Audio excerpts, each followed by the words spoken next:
Ajaran martabat alam tujuh pada mulanya berasal dari pemikiran Muhammad Fadlullah Al-Burhanpuri, yang dituangkan dalam kitabnya, yang berjudul Al-Tuhfah Al-Mursalah ila Ruhiyan Nabi. Bismillah, walhamdulillah wassalatu wassalamu ala rasulillah, ashadu ala ilaha illallah, wa asyhadu anna muhammadar rasulullah. Allahumma sholli ala sayyidina Muhammad, wa ala ali sayyidina Muhammad. Amma ba'du. Sobat Ruhilahi, hari ini saya akan membagikan penjabaran tentang ajaran martabat alam tujuh ini berkaitan dengan hubungan vertikal antara manusia dengan Tuhan. Puncak dari hubungan tersebut adalah rasa bersatunya manusia dengan Tuhan yang terkenal dengan sebutan Wahdatul Wujud. Ajaran martabat alam tujuh yang bersumber dari kitab Tuhfah ini akhirnya menjadi inti pemikiran ulama-ulama sufi. Ajaran martabat alam tujuh ini berkembang dan memiliki pengaruh yang sangat besar seperti dalam wirid Hidayat Jati, Serat Centini, dan kitab-kitab lainnya. Ajaran yang cenderung panteistis ini akhirnya masuk dalam sastra Jawa dan melahirkan sastra suluk yang mula-mula berkembang di Cirebon, dan akhirnya diserap dan dikembangkan oleh pujangga-pujangga kejawen dalam kerajaan Kartasura dan Surakarta. Syekh Abdul Muhyi mengatakan bahwa ajaran martabat alam tujuh merupakan ilmu marifatullah, yakni suatu pengetahuan yang dapat dijadikan pedoman bagi manusia untuk mengenal dan mengetahui Allah, dan bagi ahli tasawuf adalah wajib untuk mempelajari dan mengetahuinya. Ilmu marifatullah itu terbagi menjadi dua macam, yaitu ilmu marifat tansih dan ilmu marifat tasbih. Tuhan menyatakan dirinya dalam tujuh martabat, yaitu martabat pertama disebut martabat tansih, la ta'yun, atau martabat tidak nyata atau tidak terlihat dengan kasat mata, dan pada martabat kedua sampai martabat ketujuh disebut martabat tasbih, yaitu ta'yun, martabat nyata dan martabat yang terlihat nyata. Di dalam ajaran martabat alam tujuh, sesungguhnya alam semesta beserta isinya merupakan pertunjukan, dan yang dipertunjukkan adalah Allah Subhanahu wa Ta'ala. Dengan pertunjukan itulah manusia dapat mengenal Allah melalui dirinya dan terpusat dalam hatinya. Untuk itu semakin jernih dan beningnya hati seseorang, maka ia akan semakin jelas mengenal dan melihat Tuhan, dan pada gilirannya ia akan dapat merasakan bersatu dengannya. Bersatu dengan Tuhan dalam pandangan Syekh Abdul Muhyi ini bukanlah bersifat manunggaling kaula lan gusti sebagaimana yang diajarakan oleh Samsudin Pase dan Al-Halaj, akan tetapi yang merasakan bersatunya adalah rasa wahdatus syuhud, yaitu penyatuan batin. Nah, Sobat Ruhilahi, untuk memperjelas tentang ilmu martabat alam tujuh ini, akan saya perinci satu persatu pengertiannya.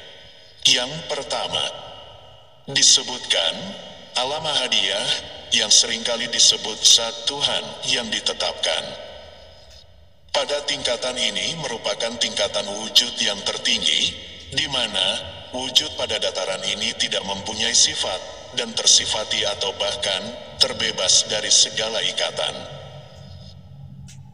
Pada konteks belum menciptakan seseorang pun yang mutlak, pada konteks belum menciptakan seseorang pun yang mensyukuri dan memuji nikmatnya, hal inilah yang disebut dengan goib al-guyub atau goib al-hawiyah. Secara jelas Syekh Abdul Muhyi menjelaskan demikian.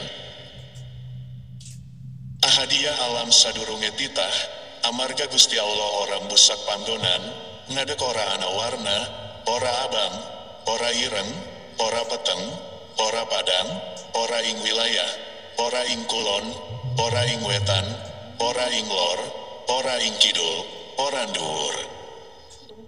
Boten wonten ing ngandhap punika, maka ten katerangan ingkang dadosaken ingkang sinuhun. Tuladane, artinya, ahadiyah alam sebelum penciptaan karena Allah tidak menghapus tempatnya, berdiri tidak berwarna, tidak merah, tidak hitam, tidak gelap, tidak terang. Bukan tidak di daerah, tidak di barat, tidak di timur, tidak di utara, tidak di selatan, tidak di atas, bukan di bawah. Jadi itulah penjelasan yang membuat Yang Mulia memperbolehkannya. Pada konsep alam ahadiyah ini menggarisbawahi adanya perbedaan Allah dan hamba. Allah merupakan Tuhan yang kodim yaitu tidak bermula, dan hamba adalah sebagai makhluk yang mudas yaitu sesuatu yang baru. Konsep ini juga mengukuhkan keadaan Allah yang maha suci dan maha tinggi, sehingga tegaslah garis pemisah antara kaula lan Gusti. Keadaan Tuhan yang mutlak ini tak terjangkau, sebab itulah kita menyebutnya dengan nama la ta'ayun, tidak terasa dan tidak terindra. Yang kedua, alam wahdah ialah tingkatan untuk menentukan, pertama atau disebut martabah al-ta'ayun al-awal, atau al-hakikoh al-muhammadiyah. Pada tingkatan ini Tuhan berkehendak menciptakan sesuatu, dan karenanya, Dia mengetahui zat dan sifatnya, serta seluruh maujudat, sekalipun secara global atau ijmali. Ketika Tuhan berkehendak menciptakan sesuatu maka Tuhan dinamakan Isik al-Aulia, dan manakala tingkatan ini muncul, maka Tuhan dinamakan Al-Wahdah atau Al-Isik, bahwa segala sesuatu yang mungkin, yang diinginkan Allah itu, dinamakan Nur atau Syuhud. Alhamdulillahilladzi khalaqas samawati wal ardo, wa janala dulumati, wa nuro, sumal lajina kafaru, birobihim yadilun. Segala puji bagi Allah yang telah menciptakan langit dan bumi, dan mengadakan gelap dan terang, namun orang-orang yang kafir mempersekutukan sesuatu dengan Tuhan mereka. Quran Surat Al-An'am ayat 1. Berarti dengan kata lain, pada martabat ini, Allah mulai cinta keadaan dirinya sendiri. Allah mulai karsa atas segala-galanya hingga keadaan Allah disebut Isik atau Aisik, cinta dan pecinta. Martabat wahdah sebagai berikut, wahdah iku sifate kang maha suci, mula sifat wahdah iku hakikat, laisa kamitsli syai'un, iku jatining alam, rupani oro-oro, ia iku johar awal, johar tegese cahyo, awal tegese wiwitan, mula sing pisanan ono sadurunge bumi lan langit, apa maneh manungso, mula johar iku. Tingkang hakikatipun Muhammad punika wiwitanipun, alam sing ado iku alam cahyane, lampune lintang johar ruko. Pada martabat ini, zat tersebut dinamakan Allah dan bertajali dalam sifat-sifatnya, yang dinamakan akian sabitah, kenyataan yang terpendam, kenyataan yang tetap. Sifat-sifat tersebut adalah ilmu, wujud, syuhud dan nur. Pada tahap ini, maka dimulailah terciptanya Nur Muhammad, atau hakikat Muhammad, yang merupakan sebab bagi terciptanya seluruh alam semesta ini. Yang ketiga, adalah alam wahidiyah, yaitu keadaan asma yang meliputi hakikat realitas keesaan. Alam wahidiyah ialah ketika Allah mulai mengadakan segala-galanya tanpa memerlukan sarana. Pada tahap ini segala sesuatu dapat dibedakan secara tegas dan terinci, tetapi belum muncul dalam kenyataan.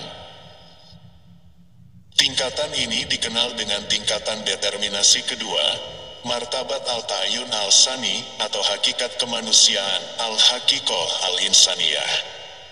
Allah menetapkan bentuk dari sesuatu yang tak terlihat, baik zat maupun sifatnya secara rincin, ke dalam segala sesuatu.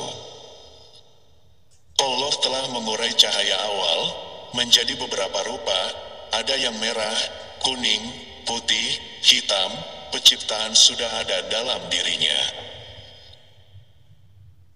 Martabat ta'ayun sani, yakni ibarat ilmu Allah terhadap zat dan sifat-sifatnya, dan terhadap segala yang ada ini secara rincin, terpisah satu dengan yang lainnya, disebut martabat wahidiyah atau keesaan yang terinci, dan disebut pula hakikat manusia. Lebih jelasnya bahwa ketiga tingkatan ini, Ahadiyah, Wahdah, dan Wahidiyah adalah Qadim dan Azjali, sebab ketika itu tidak ada yang maujud, kecuali zat dan sifatnya. Sedangkan semua makhluk pada saat itu maujud dalam ilmu Allah, dan belum lahir dalam wujud kharij. Ketiga martabat tersebut, alam ahadiyah, alam wahdah dan alam wahidiyah, bersifat qadim, dalam arti takdim dan takhir. Yang keempat, alam arwah, ialah pengungkapan ibarat dari sesuatu yang halus semata-mata, belum menerima susunan dan perbedaan yang merupakan ruh tunggal, atau asal semua ruh yang disebut juga Nur Muhammad. Dengan kata lain, alam arwah adalah tingkatan ruh yang pertama kali dijadikan kehidupan, sehingga disebut ruh rahmani. Ruh ini merupakan manifestasi dari cahaya esensi dari angin, api, air, dan tanah. Selanjutnya yang kelima, yaitu alam mistal, ialah pengungkapan ibarat dari sesuatu yang halus yang tidak menerima susunan dan tidak dapat diceraikan bagian-bagiannya. Tingkatan ini menggambarkan bahwa ketika ruh rahmani telah menerima nasib atau ketika bentuk ruh-ruh itu telah dibebankan ketentuan hidup, maka keadaan ruh-ruh itu dijadikan oleh Allah sebagai jisim, bertubuh, dan dinyatakan sebagai alam mitsal, yaitu martabat ruh-ruh yang telah memperoleh peran sendiri-sendiri atau dikenal dengan ruh nabati, hewani, jasmani, dan ruhani.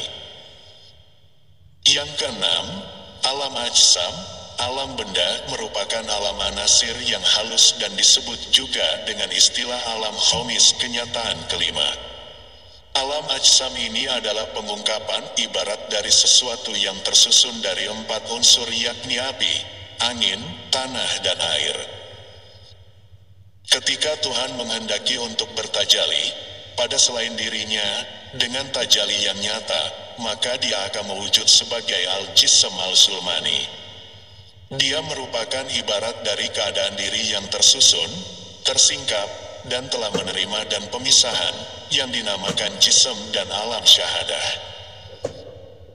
Disebut martabat alam ajsam karena mengadakannya ruh halus yang diistilahkan dengan ruhiyah, yang kemudian siap menanggung pancaindera lahir batin, serta semua hal yang lain. Selanjutnya, wujud mutlak dalam tajali ini tampak dengan asma dan sifatnya, sedangkan al-jism al-sulmani merupakan pakaian al-haq di alam syahadah. Yang ketujuh, martabat al-jamiyah, atau martabat insan kamil, ialah pengungkapan kehendak Tuhan jika dia menghendaki untuk bertajali pada selain dirinya dengan tajali yang lebih nyata, maka dia menciptakan manusia, al-insan. Manusia merupakan ibarat dari keadaan sesuatu yang menghimpun martabat al-wahdah, al-wahidiyah, al-ruh, al-nuraniyah, dan al-jism al-sulmani. Sesuatu yang telah menghimpun semua unsur itu disebut al-insan al-kamil, karena wujud mutlak, baik asma dan sifatnya telah menjadi nyata. Martabat alam insan kamil ini merupakan dunia gejala dan manifestasi tajali atau pancaran Tuhan dalam dunia ini. Proses selanjutnya baru memperoleh kesempurnaannya dalam bentuk manusia. Tajali Tuhan sepenuhnya hanya pada insan kamil, yaitu para nabi dan aulia, para wali. Dengan demikian, jelaslah bahwa melalui martabat 7 ini, menggambarkan bahwa konsep insan kamil atau manusia sempurna, merupakan tujuan pencapaian aktivitas sufi, yang hanya bisa diraih dengan penyempurnaan martabat manusia, agar sedekat-dekatnya dengan Allah. Semoga apa yang saya sampaikan ini, bisa menjadi pegangan untuk meniti jalur ruhani menuju ilahi Robi. Wassalamualaikum warahmatullahi wabarakatuh.